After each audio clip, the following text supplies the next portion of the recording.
Our trip through the Suez Canal was delightful, and there was so much of divine tradition attached to the Red Sea that we expected to feel a thrill in passing through it. We had repeatedly experienced such wonderful things that we half anticipated the waters to divide and the scenes of long ago to appear in the ether. As we recalled the miracles of that time, our host instructed. Miracles, he explained, are but the result of a mighty, omnipresent cosmic law set into action consciously by one who accepts his divine authority and understands its use. The laws governing any kind of manifestation which the human mind considers supernatural are as natural and unerring as the motion of a planet. All activity, from the electron to the greatest suns in space, is under the control and exact operation of law set into operation by self-conscious, individualized intelligence. When an individual understands and applies the great law governing manifestation in form, he can and does produce exact results. So truthfully speaking, there are no miracles. Miracles are but the effect of the application of law by an individual to bring about a specific result. All may learn to do this if they desire it strongly enough and will discipline the outer activity of thought and feeling. We reached our port, and 2 autos were waiting to take us the rest of the way. Our host accompanied us to the Arabian retreat and gave directions for his yacht to remain until we returned. We had dined before leaving the yacht, as it was late in the afternoon when we reached port. Leto explained that we were to travel during the night in order to be unobserved through this part of the country. We traveled through many strange places and arrived at our destination just before daybreak. We came to a stop before the little hut that Gaylord had described to us near the foot of a hill. How we were able to reach it by auto instead of camels, we did not know, nor was it our business to inquire at this time. We knew we were guests of a mighty presence and power, and our duty was to remain silent until information was volunteered. Curiosity on the part of a student is inexcusable in spiritual training and must be completely eliminated from the consciousness before certain understanding, power, and experiences are permitted to be given him along the path to mastery. Unless it is completely consumed within the personality, it is a wide open door through which the sinister force can act at any moment and cut off the further progress of the advancing student. Whenever it was necessary, all that we needed to know was explained without our asking. Dawn was just breaking as we reached the hut, and immediately a tall man in an indigo cape came out to bid us welcome. He greeted each one cordially and requested us to return to our autos. Then had a cataclysm occurred. We could scarcely have been more surprised, for directly in front of us the earth opened, revealing a sort of jaw-like entrance made of metal, large enough to admit our cars. This led onto a well-paved road with a downward incline. The jaw was controlled by powerful machinery, and when it closed after us a few moments later, it was to all appearances simply the floor of the Arabian desert. As our cars entered the roadway leading down, the surrounding walls became flooded with that soft white light which we knew so well and which the ascended masters always use for illuminating tunnels, caves, and all subterranean passageways. We traveled along slowly for about 20 minutes and then entered a circular room nearly 200 feet in diameter. In this place all equipment was kept for the automobiles, and attendants provided, ready to render any service required. The brother in the indigo cape alighted and led the way to what proved to be an elevator. We entered, descended for about 370–205 feet, and came to a stop, entering an enormous chamber with huge columns, almost 300 feet high. These great columns were heavily covered with hieroglyphics, inlaid in marvelously beautiful colors.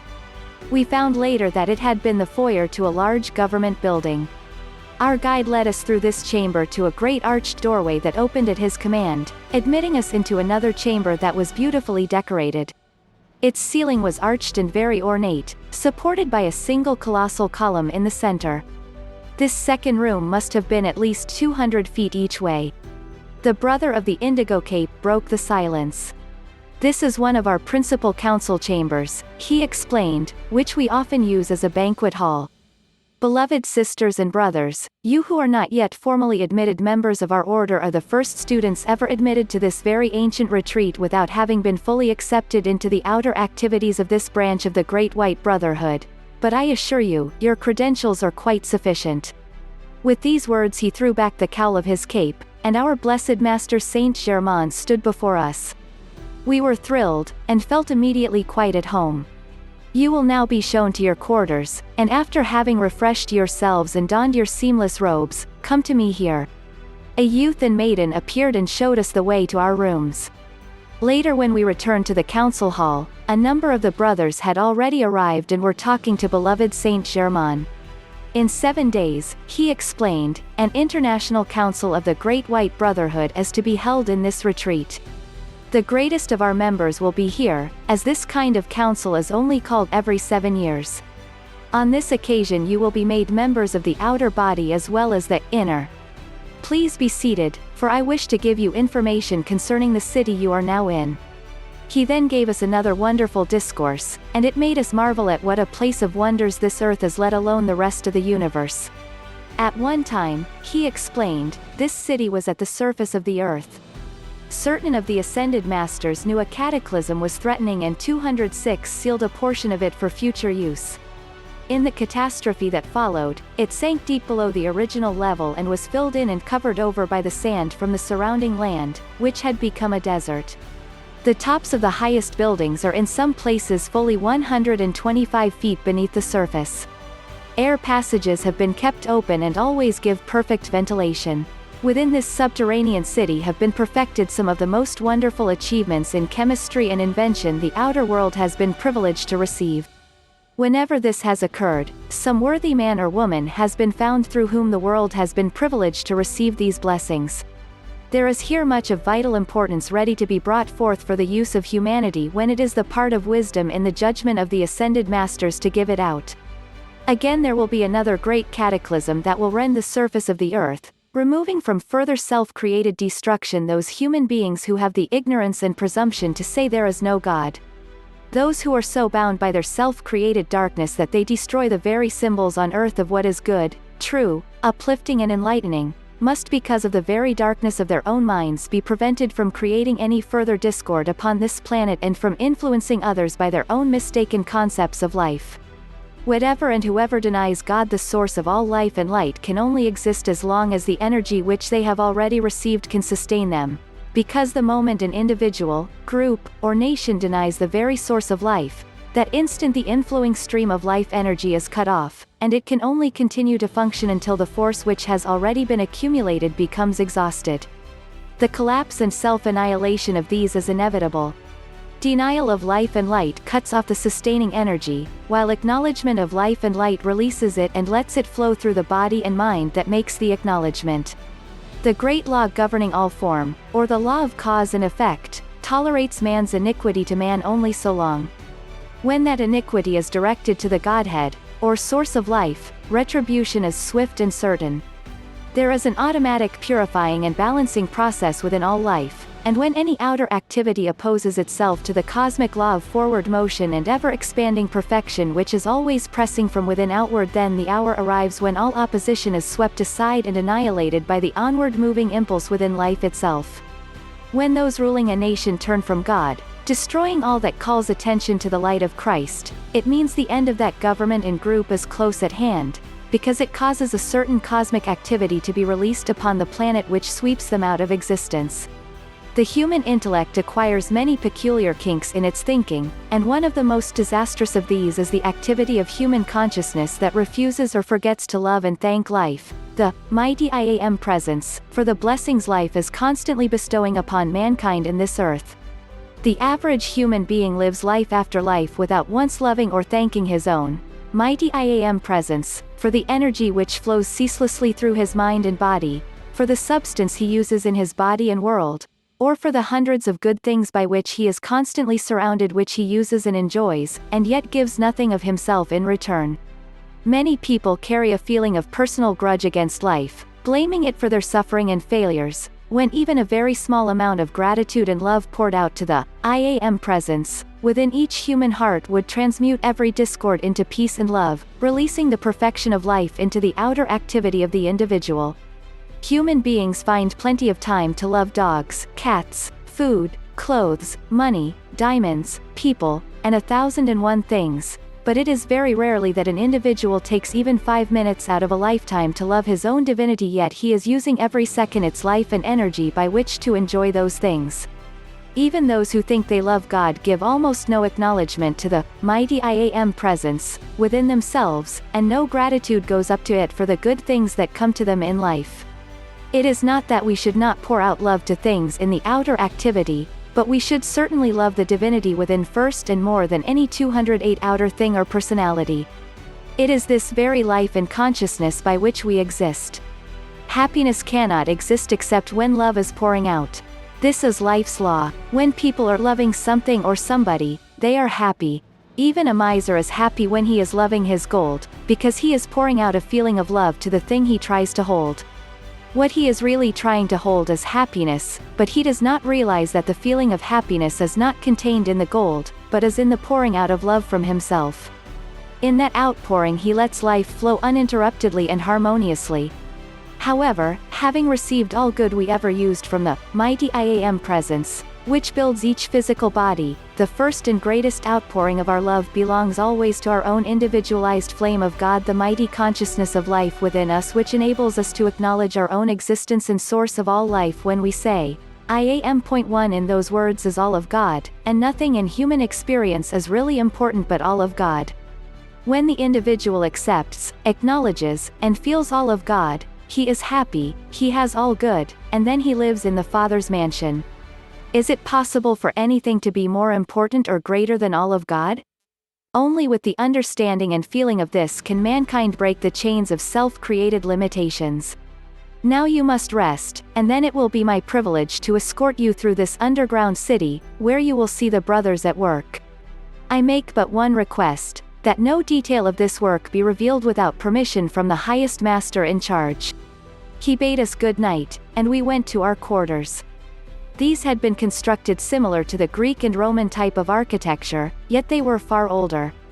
The room assigned to me contained a built-in Roman bath, the most beautiful thing I have ever seen of this kind. Everywhere the atmosphere was laden with the fragrance of flowers, usually roses. In the morning we were awakened by soft music played on instruments of a most unusual type, and the effect upon our bodies can hardly be described, for it gave one the feeling of ease and freedom as if a pressure of some kind were being released. The sensation continued to increase, and while we were clearly conscious of some change going on within us, yet we did not realize to what extent our inner bodies were being attuned. The curious thing about the whole experience is that when we compared notes with each other, all had been affected in a similar manner. As we entered the council chamber, Saint Germain and Gaylord's friend greeted us. Saint Germain asked us to be seated, and breakfast was served immediately. The first thing that appeared was most delicious fruit. Then came what he called sun cereal, over which was a substance like honey and whipped cream. Several other dishes were served, and we finished the meal with a steaming hot drink that took the place of coffee, but was not like anything physical I have ever tasted. Even after our many experiences, it always seemed so marvelous to me to have things appear at the conscious command of these blessed ascended masters. Everything came directly from out the universal substance the instant they desired it: food, clothing, gold, anything and everything they wanted. They are all the word, master, implies. It is the only description that does them justice. They are glorious and majestic always. As we arose from the table, I heard Gaylord's friend address Leto as, Your Highness, and again I wondered why that title was used in a retreat. She turned to me and explained most graciously.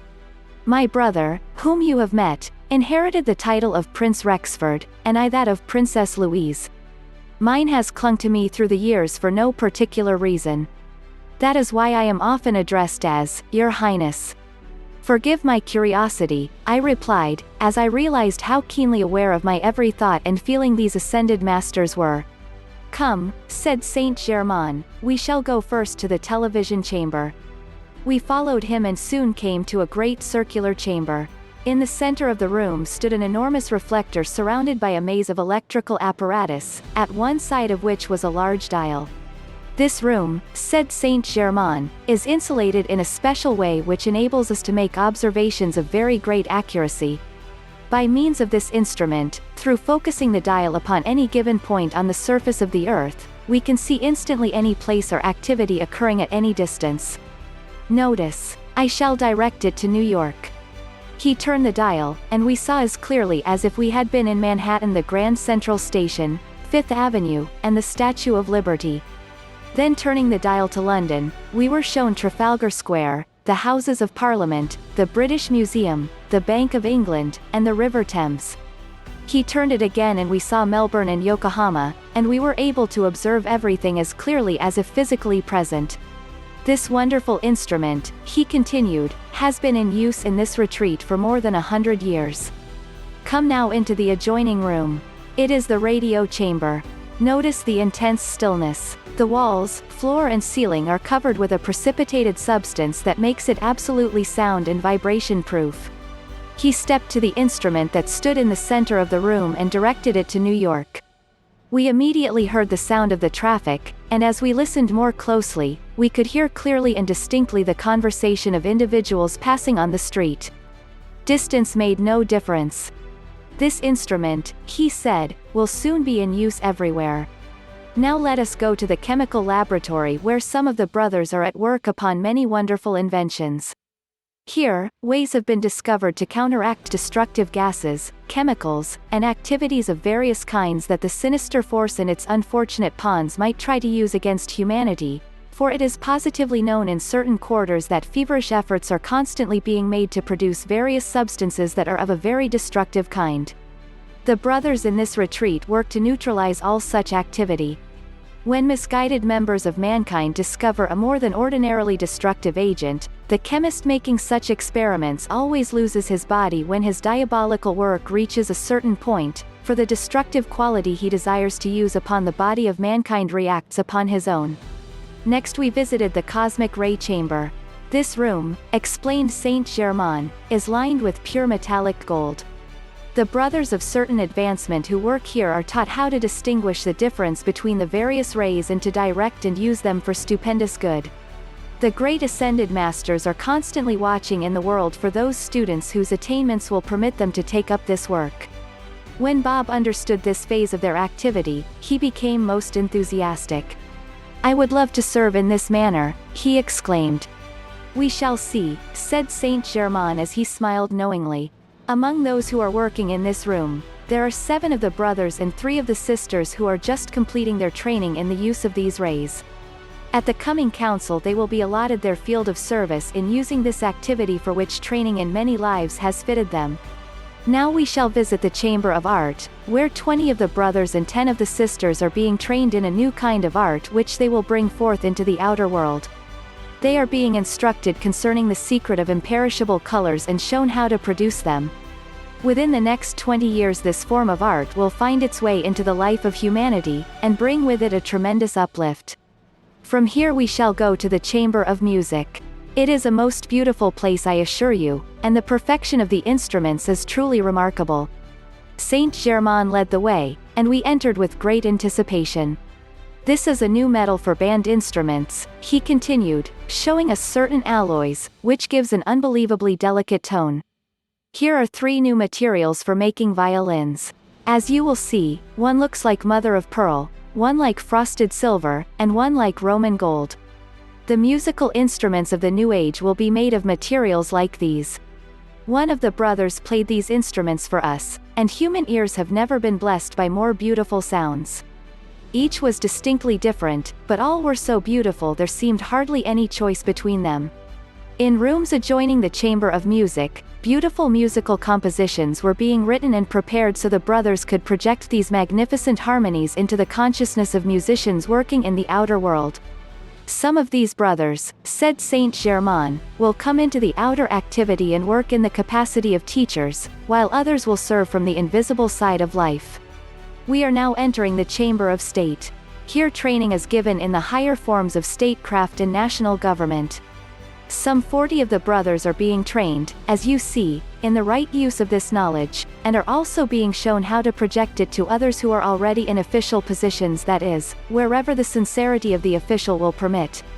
10 of these wonderful brothers will go forth in person and serve by being elected to governmental positions in the usual way. 5 of them will go to the United States of America. During our visit to these various rooms and the explanation of the work the brothers were engaged in, we felt this the most wonderful education of our lives. It was such a relief to know that notwithstanding all the distressing outward appearance of the conditions in which humanity finds itself today, the power of the mighty IAM is doing everything possible to bring enlightenment and relief to mankind. It lifted our hearts and hopes to the height of expectation for great good to all mankind in the near future, at least for all who desire the constructive plan of life. We were shown secret chambers of riches untold, others of records so old it seemed almost inconceivable. Some dated back to the advent of man upon this planet. When we returned to the council chamber, we found we had been gone 8 hours. Not once in all this amazing subterranean city did we find the least particle of dust, dirt, or confusion of any kind. Everything was in a most wonderful state, perfect and spotless. We marveled at this, and Saint Germain again explained the law concerning it. This perfect cleanliness is maintained by the conscious use of the great cosmic rays, and within the next 100 years, hundreds of housewives will be using the violet ray to keep private homes in the same wonderful state. Oh, that humanity might realize quickly what glory, freedom and blessings stand ready for their use at every instant when they hold to wonderful ideals unwaveringly, tenaciously rely upon the mighty IAM presence, and know it is the only real power of permanent accomplishment. Suddenly we felt a tremendous vibration, and looking around, saw 5 of the ascended masters had arrived from India, for the men wore turbans. These were 2 ladies and 3 gentlemen. As we were presented to them, we were surprised indeed, for 1 gentleman and 1 lady were 2 of whom we had heard much. The gentleman came up to Rex, Bob and myself, the lady to Nada and Pearl, and extended a most gracious invitation to be their guests as long as we were in India, and consider their home ours at any time. "Will you," said the gentleman, turning to Gaylord's friend, "come with these friends and bring them to us as our guests when they are ready to come to India?" "I shall be most happy," he replied, "to accept your invitation and take them to Bombay in my yacht." Saint Germain then asked us all to be seated, that we might enjoy another precipitated dinner. The entire meal seemed more delicious than ever. We listened attentively to the work being planned and the reports of what had already been accomplished. For the first time in my life I realized how very little the outside world knows of this true inner activity, and how puny human achievement becomes in relation to that which is accomplished by these ascended masters who are expressing their full freedom as sons of God. It is fortunate indeed that there are infinitely more magnificent ways of life than our humanity is now experiencing. When one can look away from his own mental concepts long enough to get a perspective of his own intellect in relation to the rest of the universe, he really begins to learn something of importance. We all need to take mental journeys that will stretch our mental muscles, and realize that each human intellect is only one out of approximately 3 billion souls in incarnation upon this earth. Our Earth is one of the smallest in our solar system. Our system is only an atom in the galaxy to which we belong, and there are galaxies of galaxies. When the student thinks of this occasionally, he will no longer be able to accept the conceited theories and egotistical opinions of intellects that scoff at and doubt the existence and marvelous manifestation of perfection which these ascended masters constantly express. The personality of anyone is only of as much importance in the magnificent scheme of life as it is obedient to the mighty IAM presence, by letting perfection expand into the outer activity of the individual. Otherwise the personality is only a barnacle in the universe, using substance and energy without building anything permanent. Time sped by on wings under the intensive training we were receiving from these great perfected ones until the day came for the great international council. The brothers and sisters kept arriving at intervals from every part of the world, and when the meeting was called at 7 o'clock, more than 200 guests were present, most of them being chiefs of the various councils. When all were in readiness, we bowed our heads in silence and awaited the arrival of the great presiding master. Suddenly a great oval of dazzling light appeared at the head of the main table. As we watched it steadily for a moment, a man's form gradually became visible within it, growing more and more definite and tangible as he lowered the vibratory activity to manifest in our octave of consciousness, until his body became clearly visible, perfectly tangible. His face was truly magnificent, glorious and radiant to behold, the eyes dazzling and his whole being luminous from head to foot with the majesty and power of his mighty IAM presence. The first tones of his voice sent an electrical thrill through my body that I shall never forget throughout eternity as he said, "Beloved ones, be seated." After listening to a brief report from certain of the brothers, he commended them, and then in a very brief manner gave directions for their continued work. When he had finished, he turned to us, saying, "We can use many more who are at a point where they are ready to be trained in the understanding and use of the great cosmic rays of light. It is my privilege to inform you that we have 10 with us who are ready if it be their desire to take up the work." All was intense expectation as he asked 215 those whose names he called to stand if they were present. Then he went on. Nada, Pearl, Leto, Rex, Bob, Electra, Gaylord and his beloved friend, Nada and Daniel Rayburn. Beloved sisters and brothers from America, this event brings very great joy and is of much importance to the Great White Brotherhood.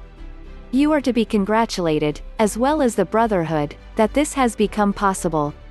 Within a short time you will go to India for a stay of 10 months training, and then return here to finish it.